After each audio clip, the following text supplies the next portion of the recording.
the Bible has gone outdated. We hear this sentence quite often, especially during this 21st century. This is because of the great advancement in technology, scientific advancement, discoveries, inventions, and lot more stuff. But is it true that the Bible has been outdated? In today's episode, we are going to see some amazing scientific facts in the Bible, and we are going to do a comparative study on when the Bible mentions it and when the humans discovered it. Join me, let's take a look.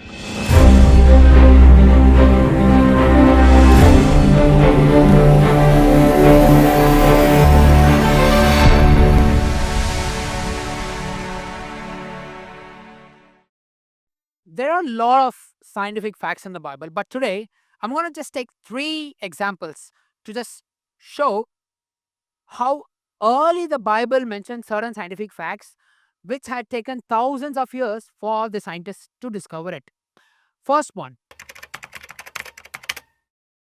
we all know that there are infinite number of stars, uncountable stars. Like it's not something new for us because that's what we have been taught from our school days, right? But what is the history behind it? When did scientists exactly discover that the stars are infinite in number?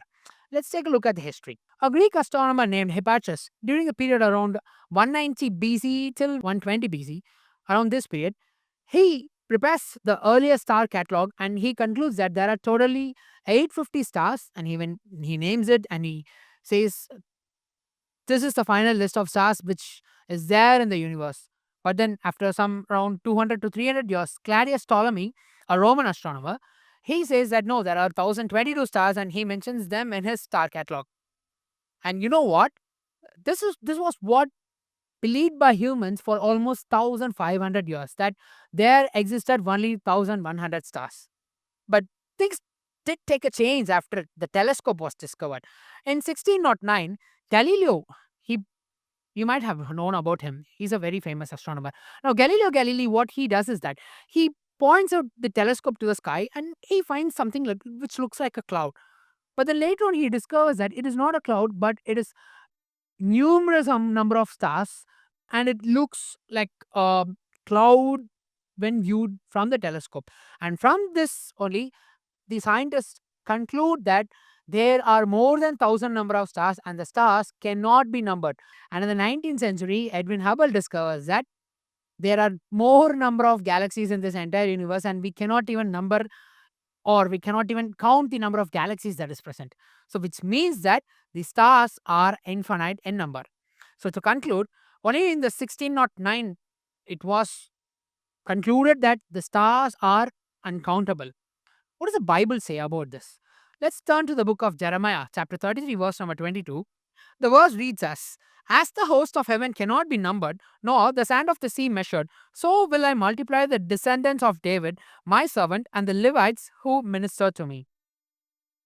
Now, this is the NKJV version. It reads as the host of heaven. But in NIV version, the verse reads as countless as the stars in the sky.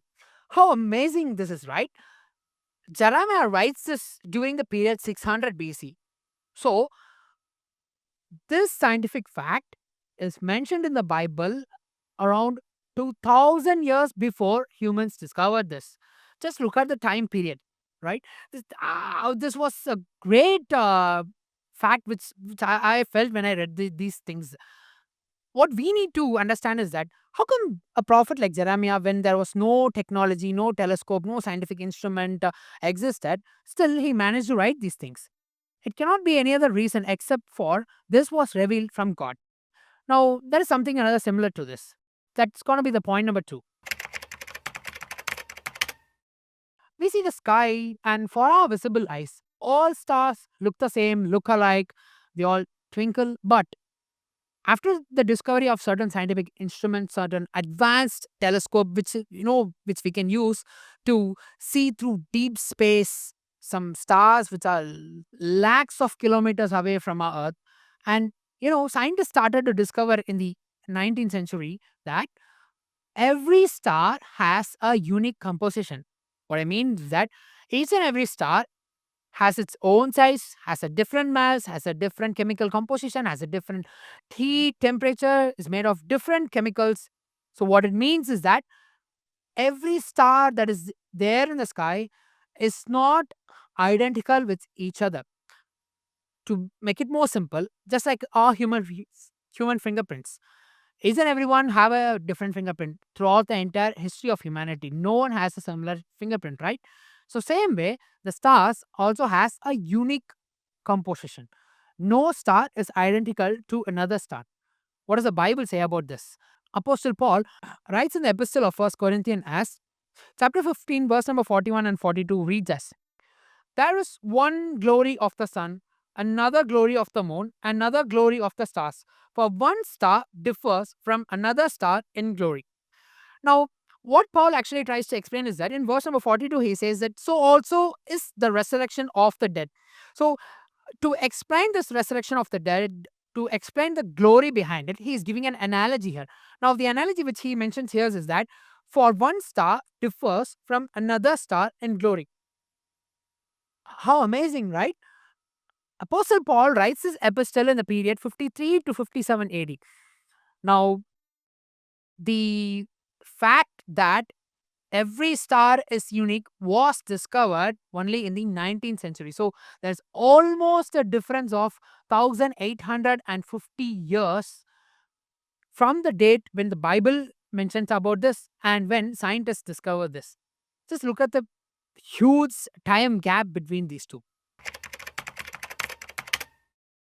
Psalms 19, verse number 4 till verse number 6 reads as, their line has gone out through all the earth, and their words to the end of the world. In them he has set a tabernacle for the sun, which is like a bridegroom coming out of his chamber, and rejoices like a strong man to run its race. Its rising is from one end of heaven, and its circuit to the other end, and there is nothing hidden from its heat. Now, critics started to take this verse and they started to say that the Bible was following a geocentric view. What I mean by this is that they started to say that the Bible was claiming that the sun revolves around the earth.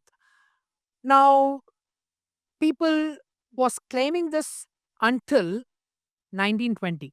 What happened in 1920 was scientists found something interesting, that the sun was not stagnant or it was not fixed in one position, but rather it has its own orbit. And for their surprise, they did find that the sun was orbiting the entire Milky Way galaxy itself. This is really interesting stuff. It takes around 230 million years for the sun to complete one orbit. This is called as the galactic year, just how we call as one calendar year, right? When this earth completes one orbit around the sun. So same way, sun has something similar to that. So this is called as a galactic year. So this is what is actually mentioned as a parable here. Now, let me tell you something. This verse actually in Psalms 19 is a parable, which means that it has a spiritual understanding behind it. It has a spiritual mystery hidden within it.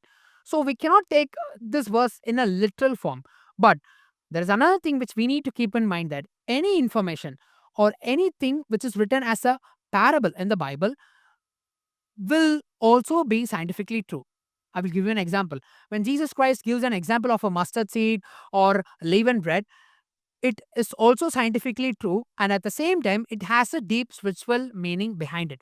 In same way, Psalms 19 has a spiritual meaning behind it. So what it means that even if it take it as a literal meaning also, it will be scientifically true. So before scientists discovered that sun had its own orbit and it was orbiting the entire Milky Way galaxy, people thought that the Bible was wrong and it have a mistake in it, but rather it proved to be wrong. So what we can clearly see here is that the Bible records of the sun orbiting almost 2,700 years before scientists found this.